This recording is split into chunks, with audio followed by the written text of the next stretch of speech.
Harrow House is an international college with between 200 and 400 students.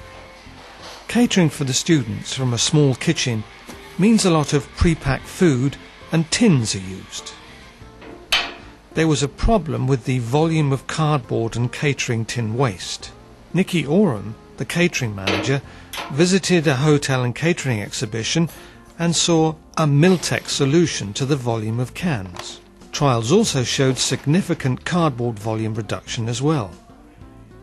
A Mil-tek 102HD Plus insert and an MT1 were installed just outside the kitchen. Now all tins and boxes are compacted before disposal. Approximately 5 1100-litre wagons a week have been saved. And among the advantages are, it's a cleaner and tidier work area.